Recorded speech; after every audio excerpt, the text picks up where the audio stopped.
Hola, Bandidos, ¿cómo estamos? Welcome to Mel's Magic. I am Magic Mel, and this is my spirit guide. You should know that by now. If you haven't, check out my previous episodes. Anyway, I'm all eager to talk today, and I want to try out something completely new. When I do my morning ritual and my meditation and my yoga, the whole point of it all is to obviously connect with the divine, to kind of prime myself, to release bodily tension, and then prime myself to connect with the divine, as well as my angels and my guides, and to enter the receiving mode. So that takes calming the mind, which is on overdrive usually. Okay. So, and when I'm in that receiving mode, I have all these insights. And I can't sometimes catch up with it. I'm like, damn, I want to talk about that. And as you know, I have my Instagram page, to Instagram channel, where I usually record my flash insights, but I'm like, okay, I should just record a whole episode. But I want to take it a bit slow today. Sometimes I feel pressure to get everything out there in time and within maybe 20 minutes so the video is not too long. But I'm like, you know what? What's the rush? Let's relax and let's let the conversation unfold, unravel as we go along. Well, in any case, I hope you're doing well. We're at 14th of July. Summer is kicking in full heat. I can feel it, taking in all this sun energy. So what I wanted to do today was to use the cards, the Divine Feminine deck, and to see which card comes up. And then from there, take it as a base for my monologue. Not anymore. I know I'm talking to you, so. But I need some kind of anchor for the insights to come and to channel. So I've already cleared the space. Nevertheless, I'd like to connect with my angels, spirit guides, my ancestors, and in this case, especially Isis. Isis is here, the winged Egyptian figure. She, in other cultures, is called the Black Madonna or Kali Ma in Hindu. And Isis is a special one to me, so let's connect with her too. So I asked my angels, my spirit guides, ancestors, and Isis to channel through these cards for our highest good and the highest good of everyone involved, especially you also who are watching. Ma? So let's see which divine feminine energy wants to speak. Thank you so much. And speaking, there you go, is a super important topic. Using your voice. First of all, connecting with your voice. Wow. Powerful one. Akilanda, the goddess of never not broken. Everything happens for my liberation. I choose to become only more love. Wow. Very haunting image here, no? Very haunting. Very intense look. So this is a big topic. I've never pulled this one. Everything happens for my liberation. This is a good starting point. I want to talk about my own experience. You know, a big shift happened when I stopped looking at myself as a victim. I stopped blaming my past. I stopped blaming my parents for causing me the trauma. I stopped blaming outer circumstances. I stopped it because I realized that was disempowering me. If you point your finger at an outer circumstance, you are entangled to that circumstance and you are chained to that circumstance. You're basically saying, the circumstance is stronger than me. The circumstance has power over me. So this entails a whole journey of self-discovery, which always has to be taken with self-compassion. But coming out of a victim mode is actually It's not only crucial for our healing, our empowerment, it has the ripple effects of this empowerment affects everything around us. We are a fractal of the universe. We carry the universe within ourselves. This means that once we empower ourselves, we raise our frequency. We're no longer chained to the trauma of the past. And by that, we reclaim that fragment, that part of us that was stuck in the past. And by reclaiming that piece of consciousness, by integrating that piece of consciousness that we had lost, that was frozen in the past because of trauma, it's like that puzzle piece, once we put it back into ourselves, where there was a hole, it's like a powerhouse it's like a battery that was missing. Each piece of consciousness that was fragmented off due to trauma is actually vital for our vitality, for our wholeness. That's why we talk about wholeness, no? Reclaiming our wholeness. So it's a journey of self-discovery. It's a journey that can only be taken once we stop distracting ourselves, once we stop pointing fingers. Now, the 3D world around us is very, very keen in distracting us. So many ways, myriad ways. Telephones, all our devices, the news, the drama we're surrounded by if we're not standing in our power. Our worries, our mental chatter, it's all distraction. One of the things I observed today was, when I was in Shavasana, was I could hear the song of birds, but I could also hear construction going on. And I told myself,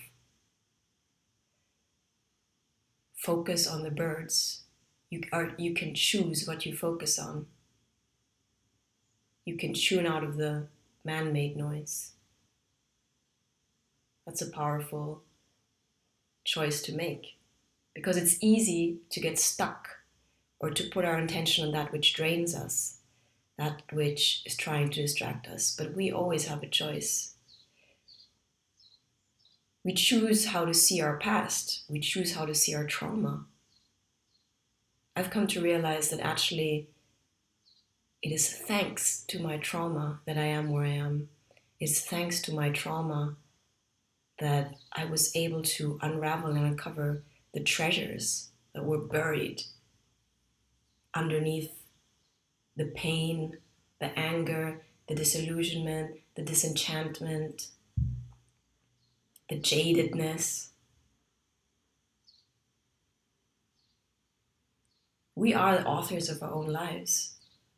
I guess it's a scary fact to admit, because as Erich Fromm, German author Erich Fromm, exposed in his book, The Fear of Freedom, freeing ourselves from our trauma, freeing ourselves from the baggage of the past, liberates us. It liberates us to what? It liberates us to choose, unburdened by patterns and conditioning of the past. And once you really have the choice, which we always have, it entails responsibility. What do I choose? Do I choose happy thoughts? Do I choose toxic thoughts? Do I choose peace? Do I choose drama? It's a very personal process, but every choice matters. Every moment, every choice we make in every moment matters. It's a ripple effect. We are actually connected to everything around us, everything and everyone around us. It's a big illusion to think that we're separate, which the 3D old paradigm emphasizes, no? You're a separate, powerless victim. Now, Akilanda reminds us that is a lie. that actually everything happens for our liberation, even the hard times, especially the suffering we've gone through, especially the painful lessons. I mean, think about it. Take away all the hardships of your life. What would be left? Would you really be able to appreciate the good times, the joyful times, the blissful times, the love, if it weren't for the hardships? And let's talk about trauma. If I was to take away my personal trauma growing up as a kid, which basically was, as many of us go through, emotional neglect. Don't get me wrong, my parents loved me and love me to bits, nothing to do with that. But even our parents are just human beings with their flaws. And once we mature and become adults, we realize they're just another human being who's struggling, who was trying the best they could to love us the best they could. And the way they loved us was only a reflection of their own capacity to love themselves. So looking back and realizing that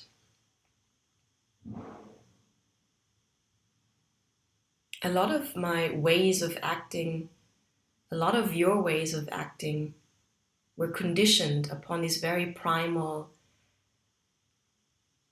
programming we received as a kid that had to happen because we were in survival mode. Because as children, we're so vulnerable. We're so impressionable. We're like sponges. We're literally at the mercy of our caregivers, whether they're there or not. We need care, and that goes beyond food. It's emotional care.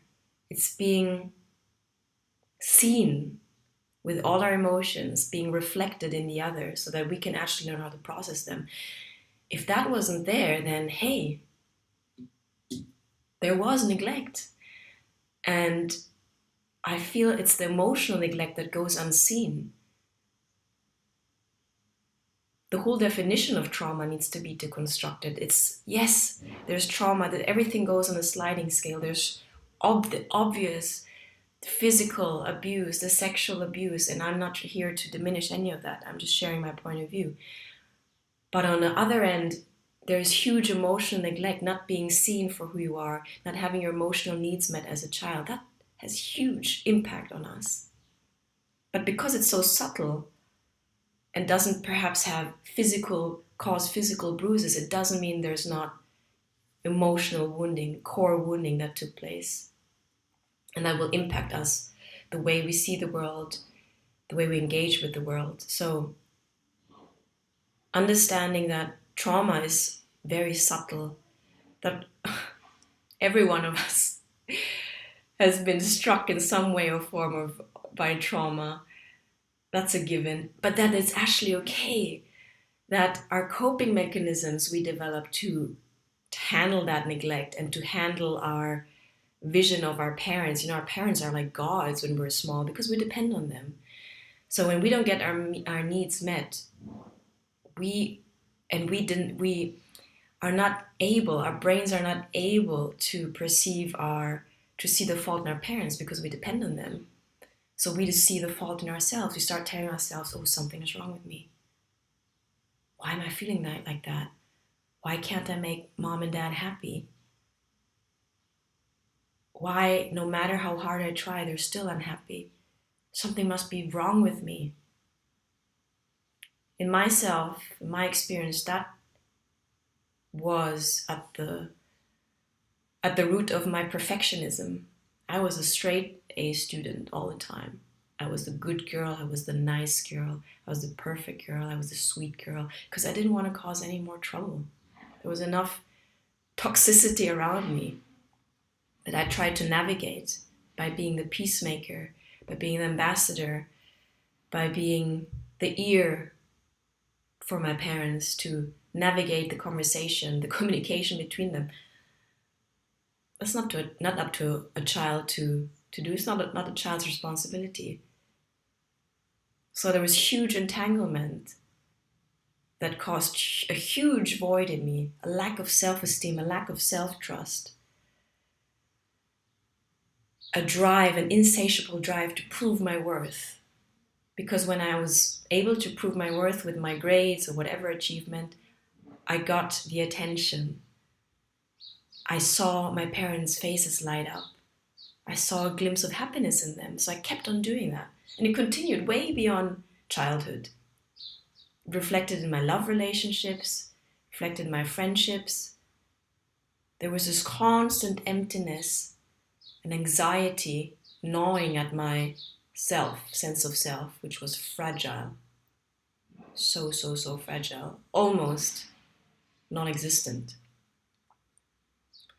My point in sharing all of this is that looking back at it from where I am now, having understood the core wounding and then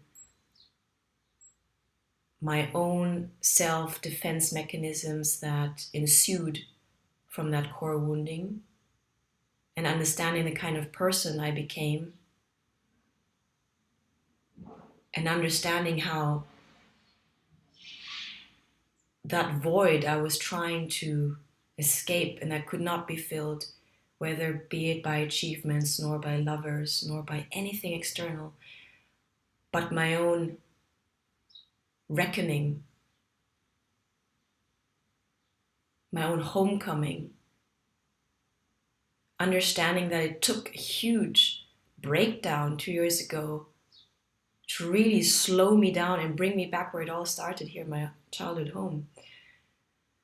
To understand that and to come out of that darkness, that hellhole I was in, and to build myself up to the point where I'm now, Magic Mel. Looking back, I'm grateful for the trauma, because I wouldn't be the person I am right now. Even the trauma was necessary to reach this state of understanding and compassion and depth. So let's remember that things are always reversible in this duality we live in. The good and the bad we like to label. It's all reversible. It's all necessary. It's all necessary in the bigger plan.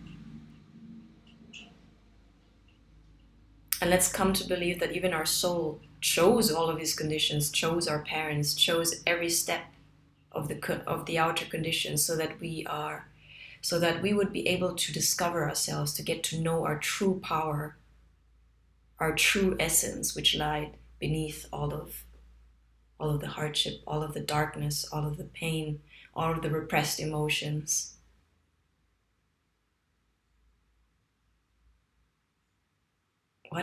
What if everything is just perfect, including the past? Are we able to make peace with it? Because it's only when we're able to make peace with our past, with our mistakes, with our faults, with our defense mechanisms, with having hurt others, only when we can accept the past and start to forgive ourselves can we liberate that energy that's needed for healing.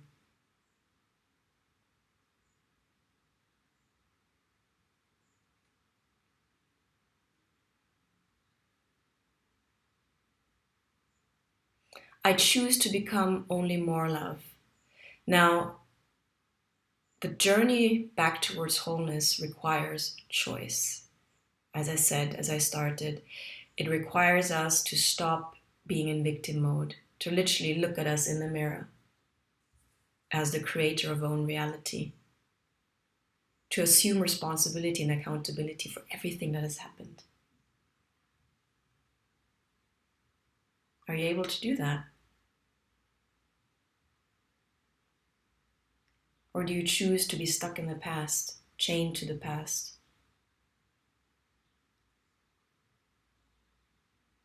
Every choice matters, every moment matters.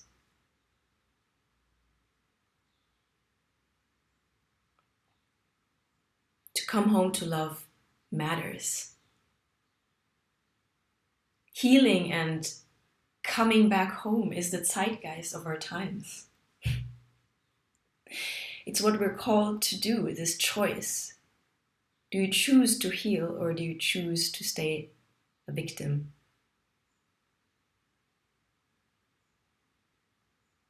And if we think about it, the healing journey, yes, of course it's about us, but it's about the bigger picture too.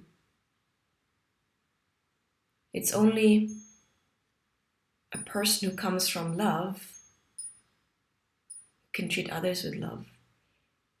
It's when we are hurt, when we feel broken, when we feel like a victim, that we cause more disarray around us, that we attract more drama, we attract the toxicity, because there's a lack. We're in a lower vibration, everything is energy. Whatever state you're in, you will attract. It doesn't come from the outside. We attract what we are. And what are we? We are our thoughts, our beliefs, and our feelings. Thoughts are electricity, emotions are the magnetic field. We are multidimensional beings. We carry a magnetic field around us, invisible, but there. And that magnetic field, electromagnetic field, attracts our reality, our circumstances. Now it takes awareness to become aware of that. But once you become aware, that's like, wow, I'm a magician. I create everything around me. Everything around me is a reflection of my inner state. So what is this inner state? Can you stop distracting yourself and sit with your emotions and go inwards? How am I feeling about myself, first and foremost? If there is inner conflict, it will be reflected outwards. Look at the news. Look at the stories being told. Look at the wars. They're but a reflection of our unreclaimed power. It's our shadow being projected outwards, keeping us stuck in victimhood. As long as there's inner conflict and inner war, if you're at war with yourself, don't be surprised that there's an outer war. Because the energy needs to go somewhere. If we don't stand in our power, that repressed power, turns into anger and aggression, goes outwards, it lashes out. Usually towards our loved ones, and then further on to the other, to the so-called other we are disconnected from. It's only because we're disconnected from ourselves, that we're disconnected from our environment and other people, that we can cause harm.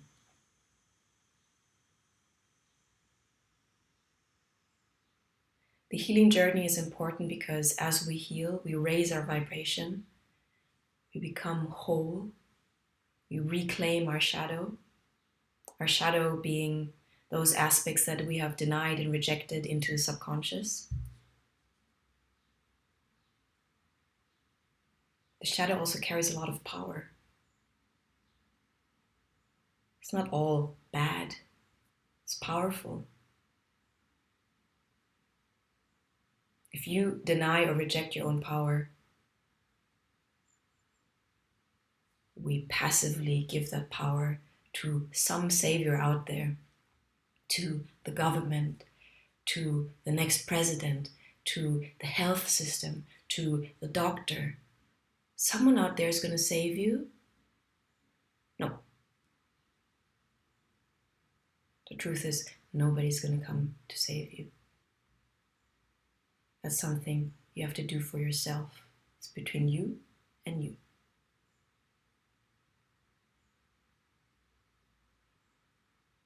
And that takes courage to accept and to face and to work on. It takes responsibility and accountability. The more you heal, the more you can give. The more you will be in the vibration of love, gratitude, joy. And a joyful person does not need nor want to hurt somebody else. Why would they? Because part of loving is taking another person as part of yourself. So hurting another person would be like hurting yourself. Why would you do that? It's crazy.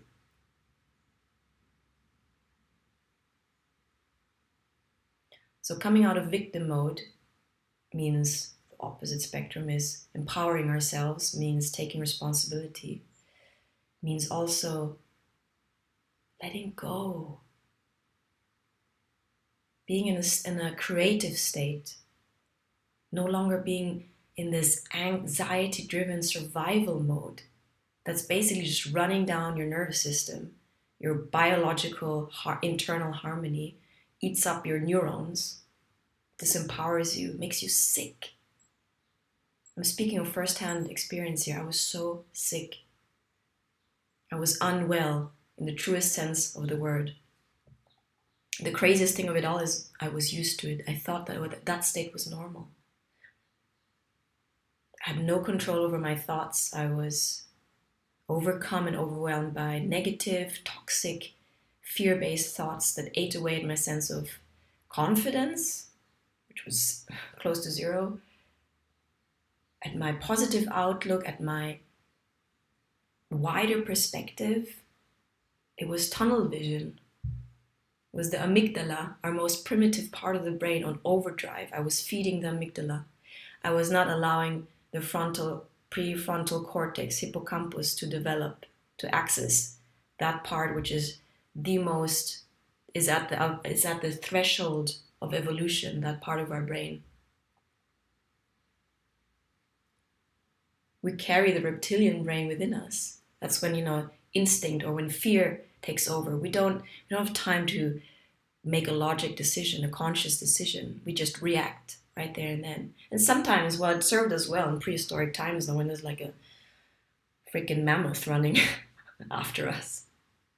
But nowadays, with the way the world is working, the outer conditions are functioning, they're conducive to our state of unwellness. They're conducive to distract us and keep us in this overdrive, fear-based thinking. Stress is nothing but a state of fear and anxiety. Chronic stress kills us. I don't even need to look at the statistics.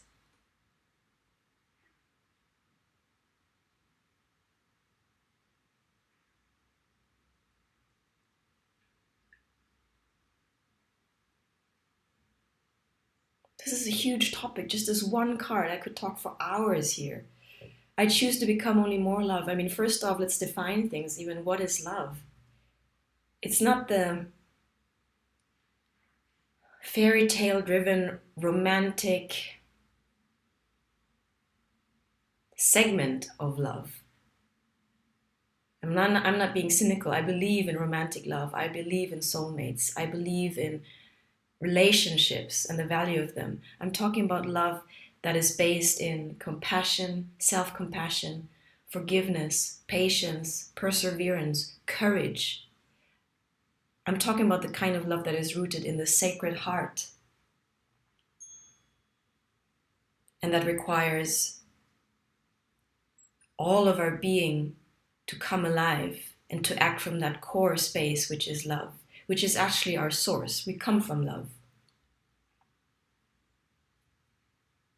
Another definition, what is source? What is God? It's the highest, ultimate. We cannot even find in Muslim culture, we don't even speak about God because it's so holy.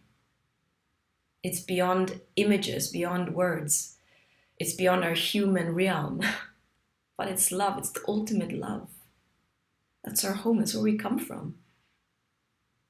So when you choose to become only more love, it means you choose to lift yourself, your heart and your being up towards God, source, higher power, the universe. It does not matter what you call it. It's a choice that you make as a human being to allow that presence into your heart and to allow that presence to work through you and with you for your greatest good and the greatest good of everyone involved. Because once you act authentically, meaning stemming from your core, you speak your truth, you share your truth, you act from integrity, other people will see you more clearly. You're not shape-shifting and wearing masks anymore. You're not hiding behind a veil or smoke screen.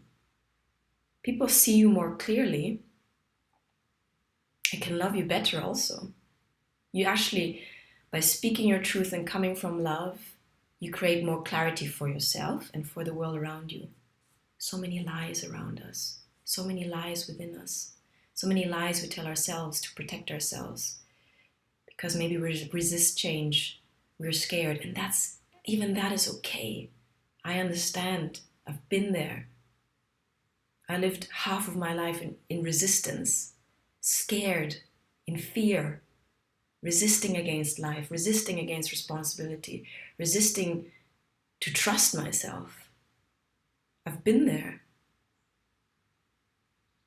But at some point, the resistance becomes so big, you either get crushed by it, or you make a choice, you make a different choice. You surrender.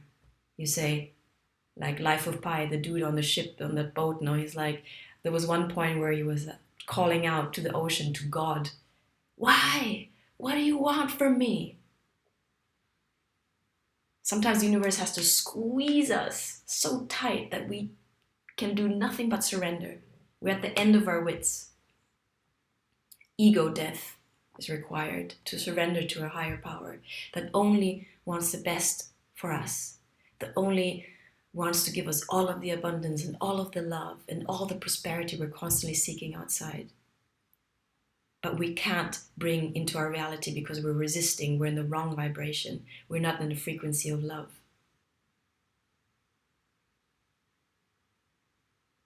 Choosing love means coming closer to God, to coming closer to your own essence, because we are not separate from God. God lives in our heart.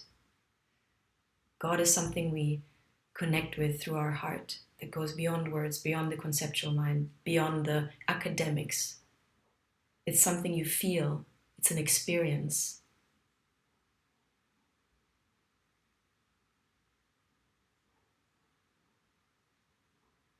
And I like this way of phrasing it, the goddess of never not broken. To me, it says it's a full acceptance. She's accepting her brokenness. It's like Kenzuki, the Japanese art of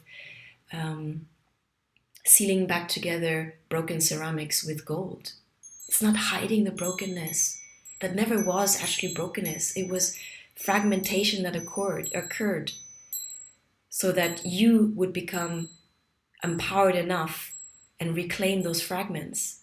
It's being proud of the journey you've been through. It's like wearing your scars and say, yes, I've been through hell. I'm not hiding it. I'm proud of it, because if it wasn't for my hardships and my scars and my pain, my heart would not open. I would not be able to sit with the suffering of others. We all suffer.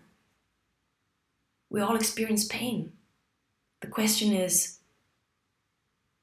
do we empower ourselves enough so we can stop hurting others and stop hurting ourselves? It's the hurt. If you're hurt, you're more likely to hurt other people, speaking from experience. You don't have the capacity to see beyond your own suffering.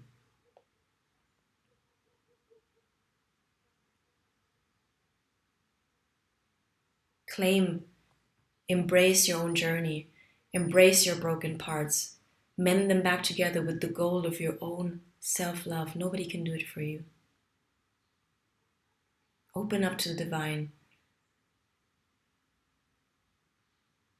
It's with the help and that love, ultimate love, you can access it, you can connect with it, and that's the way you can mend your broken heart and forgive yourself and heal and come into wholeness.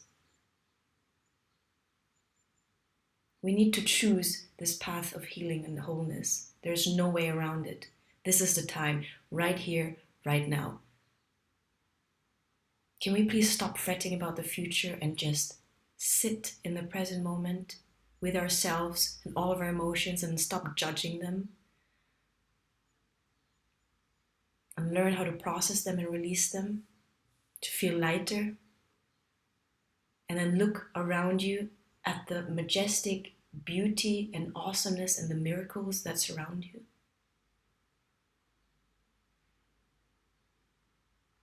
That's the only way we can create a new earth. It requires becoming a new human being, no longer the victim, an empowered human being who is connected to his or her heart space, who uses his or her mind at the service of the heart, who listens to his or her body and all of its wisdom, who moves, who invites in and moves in spirit, who is inspired in spirit to act. That's the new human being. And that new human being can only come through this journey of healing that you're being asked to embark on. A new human being emanates joy, radiates joy.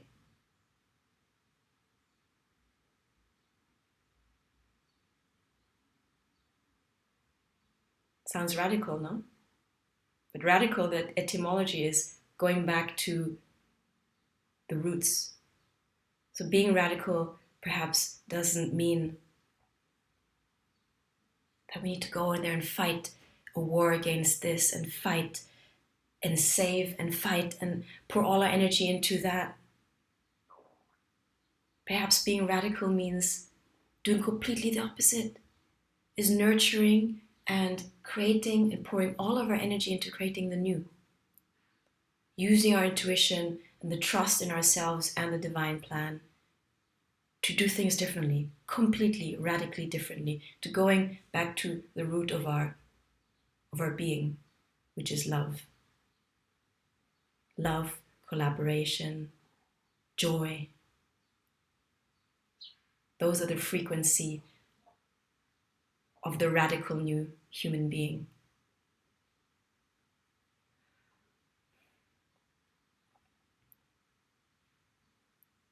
Okay, I'm going to leave it at this.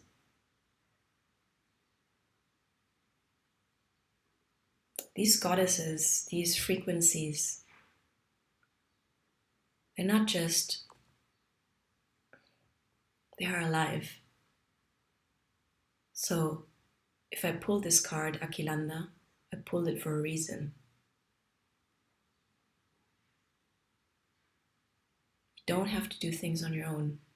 You can reach out even to these frequencies, these beings, Akilanda. Look her up, look up her background. Actually, I'll still read the description of the booklet. Connect with this frequency.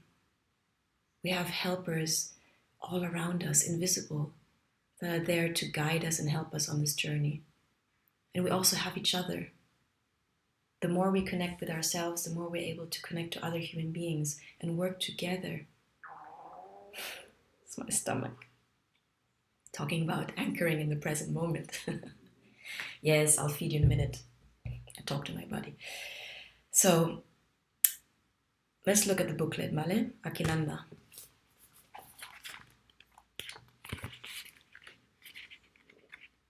You know what, I'm going to drink something. Often I feel I'm hungry and actually I'm just thirsty.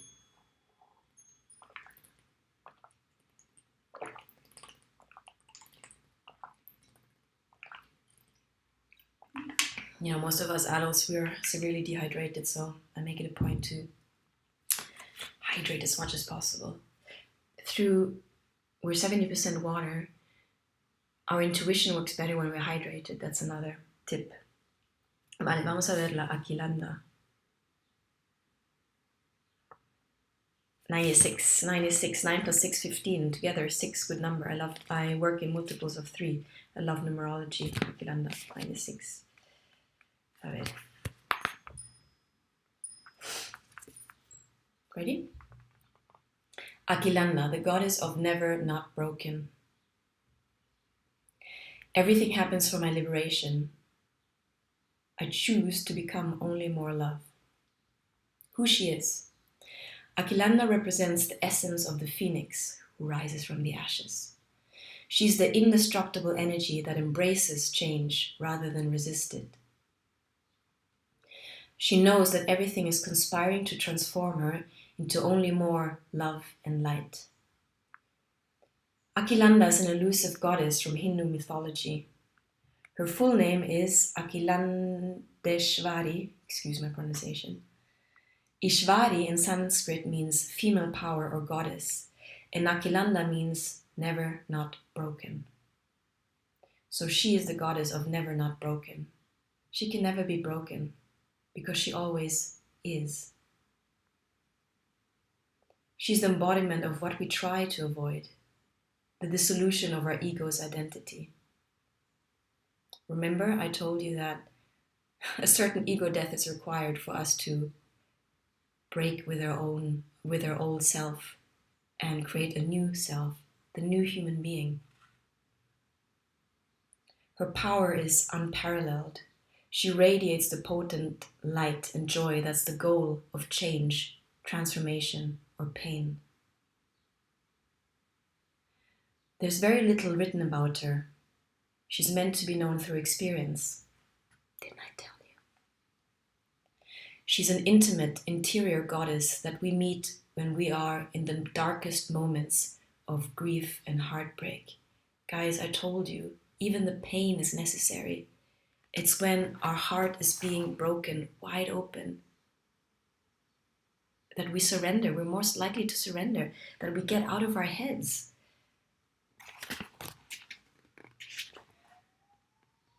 Akilanda shows us where our energy is trapped, where we have been stifled in routines or others' expectations of us.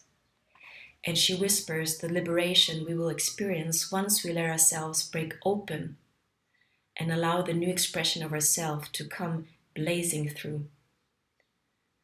She reminds us that we always have power to choose every event as yet another opportunity to become more light, to become more of the radiant soul we are here to be.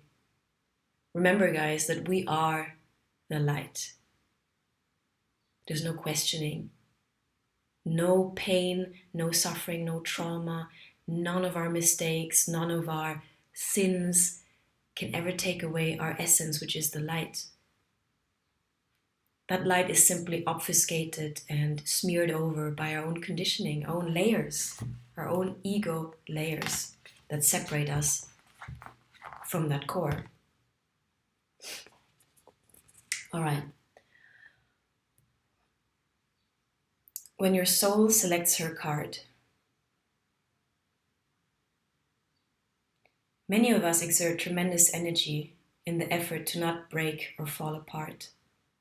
We resist even our grief, our heartbreak, or we deny the change until the choice no longer feels like it's ours. Something sideswipes us in our ordinary life and shatters who we think we are and how we identify ourselves. Here's what Akilanda reminds us. Vulnerability is our greatest strength. If we're always broken, we can never break. Akilanda is the most intimate and personally powerful goddess because she meets us in those moments when we can feel most alone, most exposed, and most afraid. She models how to thrive in the midst of change. She uses pain to joyfully and purposefully transform. She sees everything as an opportunity to release what isn't serving her. And she knows that being broken is not a failure or something we would avoid or should avoid. It's actually the whole point. I told you earlier, even the trauma had its purpose. We just need to change our perspective. We need to rewrite the story. We need to write a more empowering story that brings us out of our victimhood into empowerment. We are here to let our ideas of ourselves go up in flames, so that beneath the ashes, the soft core of who we truly are arises. And so that we remember that it's not the heart that ever breaks, it's the ego. The heart only ever expands. Here an affirmation you can meditate on or ask yourself, what heartbreak can I see now as an opportunity to expand? Again, the intention is everything happens for my liberation. I choose to become only more love. My final question to you is, are you making that choice? What are you choosing?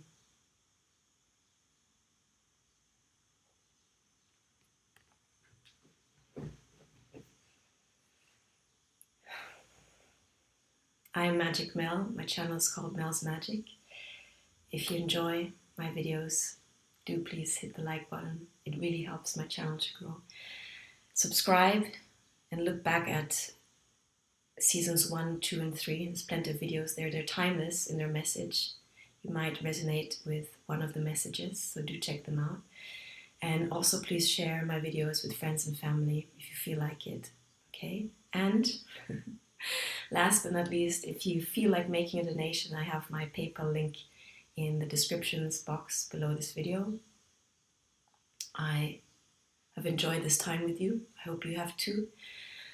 And I send you infinite love and infinite gratitude. Remember, Owl and I got your back. Stay tuned for the next episode.